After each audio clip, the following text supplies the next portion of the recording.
Hello friends, welcome to study कर। मैं हूं आपका दोस्त प्रभाकर। आज हम इंडियन पॉलिटी में भारत के संवैधानिक इतिहास को डिस्कस करेंगे। इससे रिलेटेड 40 महत्वपूर्ण प्रश्न डिस्कस करने वाले हैं। और दोस्तों, ये जो क्वेश्चन है ये परीक्षा में पूछे जाने वाले प्रश्न हैं, तो आप इस पूरे लेक्चर को लास्ट तक जरूर देखिएगा। इंपॉर्टेंट है आपके एग्जाम के पॉइंट ऑफ व्यू से। अगर आपने अभी तक चैनल को सब्सक्राइब नहीं किया तो सब्सक्राइब कर लें, बेल आइकन भी दबा लें, जिससे आपको समय पर सबसे पहले नोटिफिकेशन मिल सकेगा। और आप हमारा ऐप भी डाउनलोड कर लें, वहां पर आपको विभिन्न प्रकार के पीडीएफ मिलेंगे और दोस्तों मॉक टेस्ट भी मिलेंगे। तो मॉक टेस्ट भी ज्वाइन करिएगा और जो पीडीएफ हैं उनको भी आप डाउनलोड करिएगा। आज का पहला क्वेश्चन है, बी आर अम्बेडकर और महात्मा गांधी के मध्य सन 1932 में हस्ताक्षरित पूना समझौते में क्या प्रावधान था। तो दोस्तों यहां से हमारे 2-3 क्वेश्चन बन जाते हैं। सबसे पहला क्वेश्चन है कि पूना समझौता किसके किसके बीच हुआ था। तो बी आर अम्बेडकर और महात्मा गांधी के बीच में हुआ था। कब हुआ था? 1932 में हुआ था।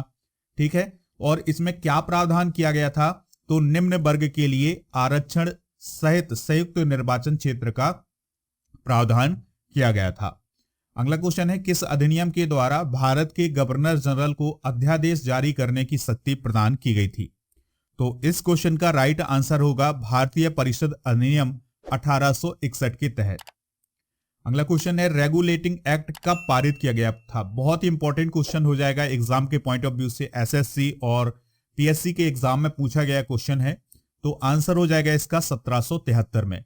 दोस्तों इस एक्ट के तहत क्या प्रावधान किया गया था? उस समय जब ये एक्ट पारित किया गया था तब भारत में अंग्रेजों की 3 प्रेसिडेंसी थी। एक थी बंगाल और दूसरी थी दोस्तों मुंबई और तीसरी थी मद्रास। ठीक है। तो जो मुंबई और मद्रास की प्रेसिडेंसी थी इसको बंगाल की प्रेसिडेंसी के अधीन कर दिया गया था और एक नया पद आया था गवर्नर जनरल का। तो वारेन हेस्टिंग जो थे वो भारत के पहले गवर्नर जनरल बने थे। अगला क्वेश्चन है, भारत के गवर्नर जनरल को किस एक्ट के द्वारा अपनी समिति के निर्णयों को अस्वीकार करने का अधिकार मिला था। तो इसका आंसर हो जाएगा ऑप्शन नंबर सी, यानी 1786 के अमेंडमेंट एक्ट के द्वारा जो गवर्नर जनरल था उसको अपनी समिति के निर्णयों को अस्वीकार करने का अधिकार मिला था। अगला क्वेश्चन है, महारानी विक्टोरिया को भारत की सम्राज्ञी कब नियुक्त किया गया था। तो ये नियुक्त किया गया था 1858 में। ठीक है।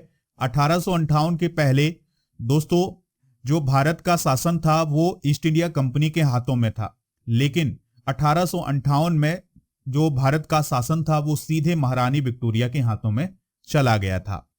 अगला क्वेश्चन डिस्कस करने से पहले आपको एक इंफॉर्मेशन दे देते हैं कि अगर आप मध्य प्रदेश के किसी भी एग्जाम की तैयारी कर रहे हैं या फिर एसएससी बैंकिंग किसी भी एग्जाम की तैयारी कर रहे हैं तो दोस्तों उसके लिए मॉक टेस्ट हमारे ऐप पर उपलब्ध है। हिंदी और अंग्रेजी दोनों माध्यम में उपलब्ध है, तो आप इनको ज्वाइन करिएगा और मेरा कूपन कोड यूज करिएगा PS100। जैसे ही आप ये कूपन कोड यूज करेंगे तो आपको छूट मिल जाएगी इस मॉक टेस्ट में। चलिए दोस्तों अगला क्वेश्चन डिस्कस करते हैं। सम्राज्ञी विक्टोरिया ने 1858 में घोषणा के अनुसार भारतीयों को बहुत सी चीजें प्रदान की थी और बहुत सारे आश्वासन दिए थे। तो कौन सा आश्वासन जो था वो ब्रिटिश शासन ने पूरा किया था। तो आंसर है इसका, देसी रजवाड़ों की यथास्थिति बनाए रखी जाएगी। तो ये जो आश्वासन था वो ब्रिटिश शासन ने पूरा किया था। अगला क्वेश्चन है, मिंटो मार्ले सुधार का क्या उद्देश्य था। तो मिंटो मार्ले सुधार का जो उद्देश्य था वो था पृथक निर्वाचन प्रणाली। क्या था? पृथक निर्वाचन प्रणाली। ये बहुत इंपॉर्टेंट पॉइंट होगा दोस्तों। मार्ले मिंटो सुधार बिल किस वर्ष पारित किया गया था। तो ये 1909 में पारित किया गया था। ठीक है। ये क्वेश्चन भी कई बार एग्जाम में पूछा गया है कि मार्ले मिंटो सुधार किस वर्ष पारित किया गया था। तो 1909 में पारित किया गया था। मुसलमानों के लिए अतिरिक्त निर्वाचक मंडल प्रारंभ में किसके द्वारा लाया गया था। तो ये मार्ले मिंटो सुधार 1909 में लाया गया था कि जो मुसलमान है उनके लिए अतिरिक्त निर्वाचक मंडल होगा। अगला क्वेश्चन है, 1909 में इंडियन काउंसिल एक्ट में किस बात की व्यवस्था की गई थी। तो इसका आंसर हो जाएगा सांप्रदायिक प्रतिनिधित्व की। ठीक है। तो बहुत इंपॉर्टेंट क्वेश्चन है। मॉन्टेग्यू चेम्सफोर्ड सुधार के प्रावधानों का सार क्या था। तो जो मॉन्टेग्यू चेम्सफोर्ड सुधार है वो कब आया था? 1919 में आया था। ठीक है। तो इसके प्रावधानों का सार क्या था? आंसर हो जाएगा इसका प्रांतों में दोहरा शासन। तो ये पूछा जा सकता है एग्जाम में, प्रांतों में दोहरा शासन प्रावधान किसमें किया गया था? तो मॉन्टेग्यू चेम्सफोर्ड सुधार में किया गया था, जो कि 1919 में आया था।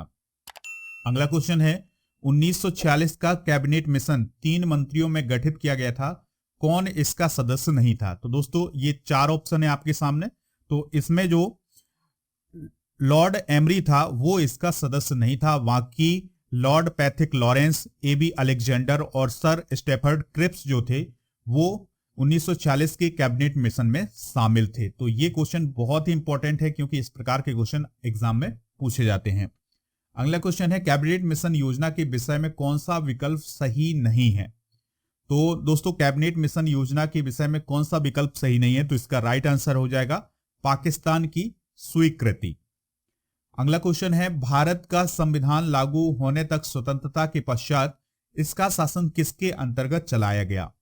तो इसका आंसर हो जाएगा 1935 के भारत सरकार अधिनियम के अनुसार। ठीक है, यानी कि जब भारत स्वतंत्र हो गया और जब तक संविधान लागू नहीं हुआ था तब तक 1935 का जो भारत सरकार अधिनियम था उसके अनुसार देश चलता रहा। अगला क्वेश्चन है भारतीय को 1947 में सार्वभौम सत्ता सौंपने की योजना किस नाम से जानी गई? तो दोस्तों 1947 में जो भारतीयों को सत्ता सौंपने की जो योजना आई थी उसे किस नाम से जानते हैं? तो उसे जानते हैं दोस्तों हम माउंटबेटन योजना। यह भी इंपॉर्टेंट क्वेश्चन है।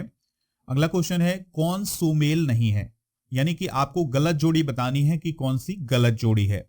इसका राइट आंसर हो जाएगा option number D, Simon commission. तो साइमन कमीशन में भारत विभाजन की बात नहीं की गई थी, बाकी मार्ले मिंटो सुधार जो है वो सांप्रदायिक प्रतिनिधित्व से रिलेटेड है, इसको अभी हमने डिस्कस किया था। भारत सरकार अधिनियम 1935 जो है वो स्वशासन से रिलेटेड है।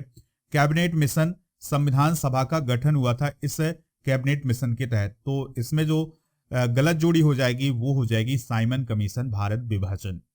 अगला क्वेश्चन है अखिल भारतीय महासंघ स्थापित करने का प्रावधान शामिल किया गया था। आंसर है इसका ऑप्शन नंबर ए, भारत सरकार अधिनियम 1935 में। अगला क्वेश्चन है किस अधिनियम ने केंद्र में द्वैध शासन प्रणाली को स्थापित किया? तो द्वैध शासन प्रणाली को स्थापित किया गया था किस अधिनियम में? भारत शासन अधिनियम 1935 में। ठीक है, तो इसको आप नोट जरूर करिएगा। अगला क्वेश्चन है संघीय प्रणाली का पहला प्रयास भारत सरकार अधिनियम के द्वारा किया गया था। तो वो कौन सा अधिनियम था जिसमें संघीय प्रणाली का पहला प्रयास किया गया था? आंसर होगा इसका 1935। भारत सरकार अधिनियम 1935 के तहत संघीय प्रणाली का पहला प्रयास किया गया था। अगला प्रश्न है भारत में सचिव का पद किसके द्वारा निर्मित किया गया था? तो भारत में जो सचिव का पद है वो भारत सरकार अधिनियम 1858 के द्वारा बनाया गया था। अगला क्वेश्चन है किस एक्ट के द्वारा भारत में ईसाई मिशनरियों को प्रवेश करने और धर्म प्रचार करने की अनुमति दी गई थी? बहुत ही इंपॉर्टेंट क्वेश्चन होगा। आंसर हो जाएगा option number D, charter act 1813।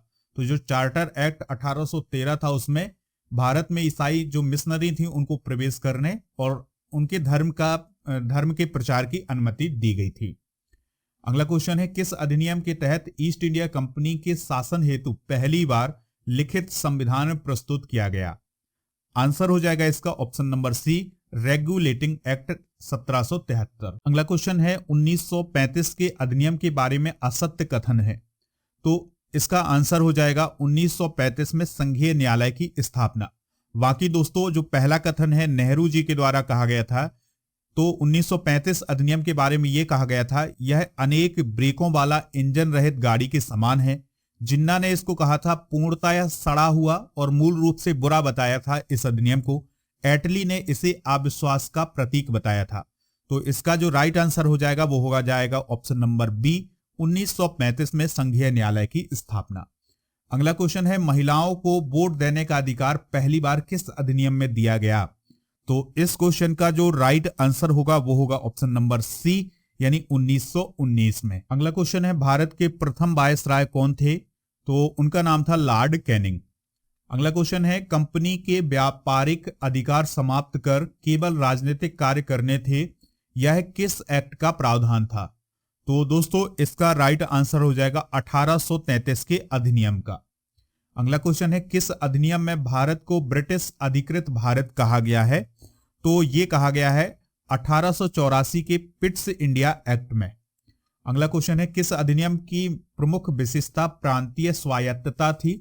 तो इस क्वेश्चन का राइट आंसर हो जाएगा ऑप्शन नंबर सी, यानी 1935 के अधिनियम की। केंद्र में द्वैध शासन किस अधिनियम के अंतर्गत स्थापित किया गया? तो केंद्र में द्वैध शासन किस अधिनियम के अंतर्गत स्थापित किया गया था? तो इसका सही जवाब होगा भारत सरकार अधिनियम 1935। किस अधिनियम के अंतर्गत भारतीय विधान परिषद को बजट पर बहस करने की शक्ति प्राप्त हुई? तो इसका सही आंसर हो जाएगा ऑप्शन नंबर बी, यानी भारतीय परिषद अधिनियम 1892। अगला क्वेश्चन है, कौन सी एक भारतीय शासन अधिनियम 1919 की विशेषता नहीं थी? तो इसका आंसर है केंद्र में द्वैध शासन। अगला क्वेश्चन है, किस एक अधिनियम ने भारत में संघीय शासन की व्यवस्था दी थी? तो इस क्वेश्चन का राइट आंसर होगा भारत सरकार अधिनियम 1935। अगला क्वेश्चन है, भारतीय विधान पालिका प्रथम बार द्विसदनीय बनाई गई थी। तो कब बनाई गई थी दोस्तों? तो इसका सही आंसर हो जाएगा ऑप्शन नंबर बी, भारतीय परिषद अधिनियम 1892 के तहत। अगला क्वेश्चन है, भारत में सांप्रदायिकता का जनक कहा जाता है? तो भारत में सांप्रदायिकता को जो जनक कहा जाता है वो है मिंटो को। सिविल सेवा परीक्षा में भर्ती के लिए द्वार भारतीयों के लिए किस एक्ट के तहत खोल दिए गए थे? यानी किस एक्ट के तहत जो सिविल सेवा परीक्षा थी उसमें भारतीयों को भी शामिल किया गया था? तो इसका सही आंसर हो जाएगा चार्टर एक्ट 1853 के तहत। अगला क्वेश्चन है, भारत के प्रथम गवर्नर जनरल कौन थे? तो भारत के प्रथम गवर्नर जनरल कौन थे? तो इसका जो राइट आंसर हो जाएगा वो हो जाएगा लॉर्ड विलियम बेंटिंक। कौन थे? Lord William Bentinck. अगला क्वेश्चन है, किस अधिनियम ने भारत में संघीय शासन की व्यवस्था दी थी? तो भारत सरकार अधिनियम 1935। किस अधिनियम ने भारतवासियों को अपने देश के प्रशासन में कुछ हिस्सा लेना संभव बनाया था? तो इसका राइट आंसर हो जाएगा चार्टर एक्ट 1833। अगला क्वेश्चन है, प्रांतों में द्वैध शासन के तहत कौन सा विषय प्रांतीय विषयों के तहत सुरक्षित किया गया था? तो जो राजस्व का विषय था ये प्रांतीय विषयों के तहत सुरक्षित किया गया था। लास्ट क्वेश्चन है, भारत के संविधान की मूल संरचना के सिद्धांत का स्रोत है? तो भारत के संविधान की मूल संरचना के सिद्धांत का जो स्रोत है वो है दोस्तों न्यायिक व्यवस्था। क्या है? न्यायिक व्यवस्था। तो ये सभी इंपॉर्टेंट क्वेश्चन है दोस्तों, आप इनको नोट करिएगा, एग्जाम के पॉइंट ऑफ व्यू से बहुत इंपॉर्टेंट है। अगर आपको ये लेक्चर पसंद आया हो तो आप इसे लाइक करें, शेयर करें सभी दोस्तों को, और डेली करंट अफेयर्स के पीडीएफ के लिए, मंथली करंट अफेयर्स के पीडीएफ के लिए आप हमारा एप्लीकेशन जरूर डाउनलोड करें। उसका लिंक डिस्क्रिप्शन बॉक्स में दिया गया है। जय हिंद, वंदे मातरम।